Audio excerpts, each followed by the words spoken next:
उनका कार्यकाल का लालच नहीं है, उनकी कुर्सी का लालच है कि मरे हम उसी कुर्सी पर बैठे। चुनौतियां अलग अलग थी।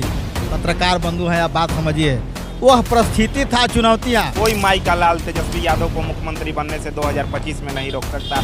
कितना सत्य हो? कि तेजस्वी को मानेंगे कि कांग्रेस को मानेंगे? जब सीट हमारी ज्यादा आ जाएगी तो मैं तेजस्वी को क्यों मानेंगे?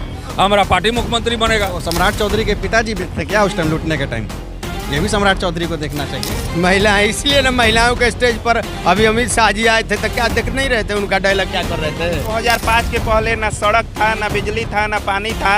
अंधेरा में रहते थे, लालटेन जलाकर चलते थे। हमको तो लगता है कि महाजंगल राज आ चुका है, आम जनमानस सुरक्षित नहीं है। लालू यादव ने पार करके लोगों को सामने लाया, खड़ा किया। ठीक है, तो शराबबंदी शराबबंदी है, आपको देख ही रहे हैं कि रोज शराब से कितने लोग मर रहे हैं। कैसे शराबबंदी है? शराब आए दिन पकड़ा रहा है, कहाँ से शराब? गर्मी का पारा चढ़ रहा है, उसी तरीके से बिहार में सियासत का पारा भी तेज होता जा रहा है। इस वक्त हमारी मौजूदगी सासाराम के धर्मशाला पर है और जब हम यहाँ पर पहुँचे तो यहाँ पर कुछ लोग चाय पर चुस्की ले रहे हैं और तमाम यहाँ पर कांग्रेस के नेता मौजूद हैं। वो दृश्य मैं दिखाने का लगातार प्रयास करूंगा और आज चाय पर चर्चा होगी, बिहार विधानसभा के चुनाव पर चर्चा होगी। विधानसभा का चुनाव नजदीक है, कांग्रेस बैसाखी पर चलती है, कुछ लोग कहते हैं। इस बार क्या अलग होगा? नहीं, कांग्रेस बैसाखी पर नहीं है। कांग्रेस का जड़ बहुत मजबूत है और कांग्रेस जितना मजबूत है उतना कोई नहीं है।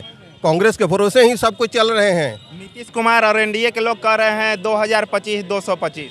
नहीं, ऐसा बात नहीं होगा। 400 भी बोलते थे, कहाँ हो पाया? ऐसा नहीं होगा।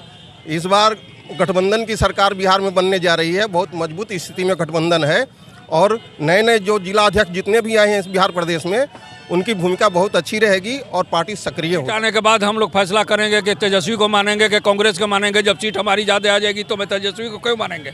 हमारा पार्टी मुख्यमंत्री बनेगा। ज्यादा सीट पर मतलब चुनाव लड़ने की चांस है? बेशक, एकदम हमारी बड़ी पार्टी है, देश में सबसे बड़ी कांग्रेस नेशनल पार्टी है। कुछ लोग तो कहता है बिहार में कि बिहार में कांग्रेस का अस्तित्व खत्म हो गया है, बैसाखी पर चलती है। और अस्तित्व कैसे खत्म हो गया? आपके रोहतास जिला में 7 सीट में 2 सीट कांग्रेस का है, एमपी का 2 सीट अस्तित्व आप कैसे समझ रहे कि खत्म हो गई? अस्तित्व तो हमारी मजबूत हो रही है। नीतीश कुमार का कार्यकाल कैसे देखते हैं? नीतीश कुमार के कार्यकाल उनकी कुर्सी के लालच है, उनका कार्यकाल का लालच नहीं है, उनकी कुर्सी का लालच है कि मरे हम उसी कुर्सी पर बैठकर। महागठबंधन में जब नीतीश कुमार शामिल हुए थे तो उस समय आप लोग भी थे, उस समय कुर्सी का लालच आप लोगों को नहीं दिखाई दिया था? ना, ऐसा कुछ बात नहीं है। उस वक्त लालच हमारी नहीं थी, हमारी सीट उनका ज़्यादा था। क्योंकि वो मजबूत स्थिति में थे इसलिए हमारा पार्टी सपोर्ट किया उनको। नीतीश कुमार कहते हैं कि पहले 5 बजे के बाद कोई बाहर नहीं निकलता था, 12 बजे भी महिलाएं चलती हैं। महिलाएं, इसलिए ना महिलाओं के स्टेज पर अभी अमित शाह जी आए थे तो क्या देख नहीं रहे थे? उनका डायलॉग क्या कर रहे थे? उनका तो दिमागे घिस गया है नीतीश कुमार। हाँ, कुर्सी पर बैठे बैठे उनकी व्यवस्था को लेकर सदन में बहस काफी चल रही है। राबड़ी देवी और नीतीश कुमार के बीच भी बहस देखा गया। क्या देखते हैं, किसका कानून व्यवस्था में पलड़ा भारी है, नीतीश कुमार या फिर लालू यादव? देखिए, चुनौतियां अलग अलग थी। पत्रकार बंधु हैं, आप बात समझिए, वह परिस्थिति था चुनौतियां, जो कि घरों से लोग बाहर वोट नहीं मारने जाते थे। वह चुनौतियां को उस समय लालू यादव ने पार करके लोगों को सामने लाया, खड़ा किया। ठीक है, और आज चुनौतियां इंफ्रास्ट्रक्चर का है तो वो इंफ्रास्ट्रक्चर को पार कर रहे हैं नीतीश जी। इसलिए वो अपने जगह पर बेहतर वो काम किए हैं। लालू प्रसाद यादव उस समय कांग्रेस की सरकार बेहतर काम किए हैं। ठीक है, अब इनका इंफ्रास्ट्रक्चर है, इंफ्रास्ट्रक्चर को कितना ये डेवलपमेंट करते हैं, इनके पास ये चुनौतियां है। नीतीश कुमार कहते हैं कि 2005 के पहले न सड़क था, न बिजली था, न पानी था। अंधेरा में रहते थे, लालटेन जलाकर चलते थे। क्या कहेंगे? देखिए, उस समय क्या था, उस समय सारा चीज़ बिहार के लिए जो है कम पड़ता था और डेवलपमेंट नहीं था। आज इलेक्ट्रॉनिक डिवाइस आ गया, देख रहे हैं कितना तेज़ी से आदमी हर चीज़ को समझ रहा है, बुझ रहा है ना। तो आदमी को धीरे धीरे न बढ़ेगा भैया, एक हाली थोड़े बढ़ जाएगा। नीतीश जी का दिमाग एक हाली थोड़े ना पुल बनाने का मिल गया, वो भी आए धीरे धीरे 20 बरस में धीरे धीरे लग रहा है कि विकास हुआ है नीतीश कुमार के कार्यकाल में। अरे विकास का लालू यादव के भी राज्य में विकास हुआ था, जितना पैसा था उसके हिसाब से तो विकास हुआ है। और उन्होंने, उनके पास चुनौती थी, हम क्या बोले, उनके पास चुनौती थी। जो घर में से नहीं निकलते थे वोट मांगने और वोट मारने, उनको उसके पास चुनौती थी। उन्होंने आज़ादी दिया, लड़ने का अधिकार दिया, ब्लॉक बजाने का अधिकार दिया, उन्होंने ताकत दिया। पहले तो वो ताकत जरूरी थी ना, इसके बाद में अगला क्या ताकत थी। हम आगे ये नहीं करेंगे तो क्या हम बात करेंगे लड़ाई के? और वो ताकत दिया तो जनता ने लड़ा, और लड़ा तब नीतीश जी ने उसकी आवाज़ को सुने तो कुछ कुछ काम किए। जैसे लालू यादव का बयान कुछ दिन पहले तेजी से वायरल हो रहा था, कोई माई का लाल तेजस्वी यादव को मुख्यमंत्री बनने से 2025 में नहीं रोक सकता, कितना सत्य होगा? ये तो हमको लगता है कि 110% सत्य होगा इस बार। क्यों आखिर? रोजगार है, बेरोजगारी है, युवाओं का पलायन हो रहा है, तो ये सब लेके तो जाहिर सी बात है कि नाराजगी है बिहार के अंदर। सत्ता पक्ष भी दावा कर रही है सड़क, पानी, बिजली, सुशासन की सरकार।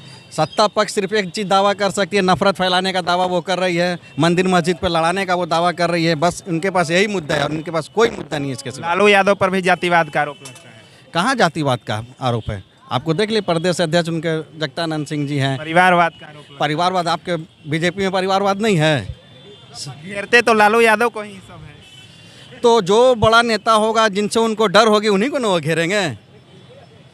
बताइए कि सम्राट चौधरी की तरफ थोड़ी जाएंगे। लालू यादव निश्चित बिहार के बड़े नेता है। सम्राट चौधरी ने एक बयान दिया है कि लालू यादव ने बिहार को लूट लिया है, लुटेरा है। कैसे देखते हैं इस बयान को? तो सम्राट चौधरी के पिताजी भी थे क्या उस टाइम लूटने के टाइम? ये भी सम्राट चौधरी को देखना चाहिए कि लूटने में क्या उनके पिताजी भी तो भागीदारी नहीं थी। जो सकनी चौधरी मेरे जानते भर में वो थे नेता, तो अभी उस टाइम लालू यादव के साथी थे। बिहार में कानून व्यवस्था को लेकर अभी काफी सदन में बहस देखा जा रहा है। किसका पलड़ा भारी लग रहा है, लालू राज या फिर नीतीश कुमार? आप रोज अखबार खोल कर देखिए तो लूट, हत्या, बलात्कार, ये सब छिनैती का मामलाएं आए दिन बढ़ रही हैं। हमको तो लगता है कि ये महाजंगल राज आ चुका है। आम जनमानस सुरक्षित नहीं है, महिलाओं को सड़क पर निकलना मुश्किल हो गया है। आप रात में अब कहीं पर जा रहे हैं तो चोर उचक्के बदमाश टाइप के लोग अंधेरे में बैठे हुए हैं। शराबी जो हैं वो फिराक में रहते हैं पकड़मारी छिनैती करने के लिए। आरोप लगा रहे हैं, आरोप तो सत्ता पक्ष विपक्ष यानी कि लालू यादव पर लगाती है। नहीं, आप जो देखिए, कहने का मतलब है कि वो निराधार आरोप लगाते हैं। जो आज के परिवेश में चल रहा है, आप जाइए 8 बजे रात में अपने गांव में, लोग शराबी टाइप के लोग, जुएड़ी टाइप के लोग बैठे हुए हैं। और निश्चित तौर पर आप बिहार में तो शराबबंदी है। शराबबंदी है, आपको देख ही रहे हैं कि रोज शराब से कितने लोग मर रहे हैं। कैसे शराबबंदी है, शराब आए दिन पकड़ा रहा है। कहाँ से शराबबंदी है? शराबी शराब पीकर झूम रहे हैं रोड पर। कहाँ शराबबंदी है? कहीं शराब उराब कोई बंदी नहीं है। हाँ, सरकार में से जुड़े लोग पैसे उगाही करने का काम कर रहे हैं और कोई लगाम नहीं है। एकदम भ्रष्टाचार है और अफसरों का राज है। जनता त्रस्त है। बिहार के लोग एकदम बेहाल हो चुके हैं। देखिए, इस वक्त हमारी मौजूदगी सासाराम के धर्मशाला पर है और यहाँ पर तमाम लोगों को सुना। जिस तरीके से मैं आपको बता दूं कि कांग्रेस के नए जिलाध्यक्ष की घोषणा हो चुकी है और तमाम यहाँ पर कांग्रेस के कार्यकर्ता मौजूद थे। तमाम मुद्दों पर हमने बातचीत की। जिस तरीके से बिहार विधानसभा का चुनाव नज़दीक है और बिहार विधानसभा का चुनाव को लेकर बिहार का सियासत पारा भी चढ़ा हुआ है। और मैं आपको बता दूँ कि जिस तरीके से सदन में भी बयानबाजी चल रही है, नीतीश कुमार और राबड़ी देवी के बीच भी सीधे दौर पर यहाँ पर बहस देखा गया कानून व्यवस्था को लेकर। तमाम मुद्दों पर हमने बातचीत की। फिलहाल मीडिया दर्शन के लिए सासाराम से लव कुमार की रिपोर्ट।